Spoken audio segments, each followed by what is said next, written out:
DC उनको कहते हैं कि मेरी और तुम्हारी दुश्मनी जो है तो उसकी वजह से मैंने बड़े पैसे कमाए हैं और मेरी मजबूरी है कि जब भी कैमरा ऑन हो मैं तुम्हारे साथ ये वाली एनिमीशिप जो है ये बरकरार रखूं भी।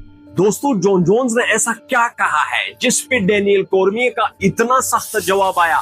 डेनियल कॉर्मिये ने कहा कि Jon Jones is still my enemy, he will always be my enemy, और मेरे और जॉन जोन्स के दरमियान कभी भी सुलह नहीं हो सकती। हुआ ऐसा क्या है? अगर आपको याद हो तो डेनियल कॉर्मिये और जॉन जोन्स दोनों को थाईलैंड में जो वो रियलिटी शो होता है उनको एज अ कोचेस बुलाया गया था, जहां पे उनके सारे इंटरव्यूज भी हुए, आपने देखा भी, सोशल मीडिया पे भी उसके काफी सारे क्लिप्स आए थे। उसी दौरान जॉन जोन्स के मुताबिक उनकी और डेनियल कॉर्मिये की एक ऑफ द कैमरा कन्वर्सेशन होती है जिसमें according to Jon Jones DC उनको कहते हैं कि मेरी और तुम्हारी दुश्मनी जो है तो उसकी वजह से मैंने बड़े पैसे कमाए हैं और मेरी मजबूरी है कि जब भी कैमरा ऑन हो मैं तुम्हारे साथ ये वाली एनिमीशिप जो है ये बरकरार रखूं, because this is monetising me for the last 10 years। जिस पे डीसी बड़े गुस्से हुए हैं। डीसी ने अपने YouTube चैनल पे अपने व्लॉग में इस बात की क्लियरली वजाहत की है कि ऐसी कोई कन्वर्सेशन ही नहीं हुई। This conversation did not even happen.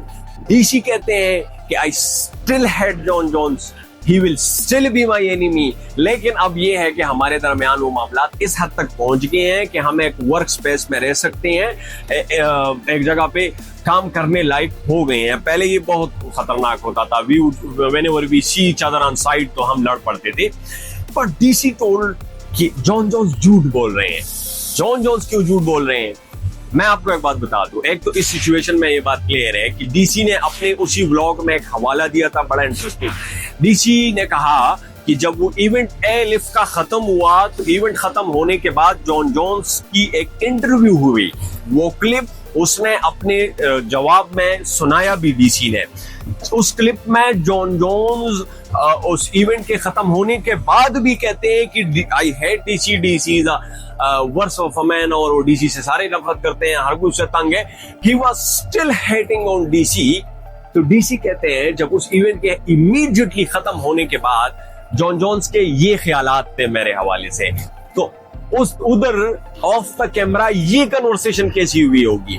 तो Jon Jones is famous for lying about things, ये कोई नई बात नहीं है। He might be the greatest of all time as a fighter, but off the octagon जो उनकी लाइफ है वो आपको उसका सारी का पता है। But DC really check him out this time. DC ने बड़ा खुल के उनको रिफ्यूट किया है एंड उस पे अब मजीद भी खबरें आ रही हैं। अब जॉन जोन्स इसका रिस्पॉन्स देंगे, लेकिन यूसी जॉन जोन्स दूसरी तरफ भी थोड़े दूसरे मसाइल में भी फंसे हैं, तो इस तरफ उनका शायद ध्यान कम हो। But DC did not let it go। DC ने बिल्कुल क्लियरली कहा, I hate Jon Jones and I will always hate that man।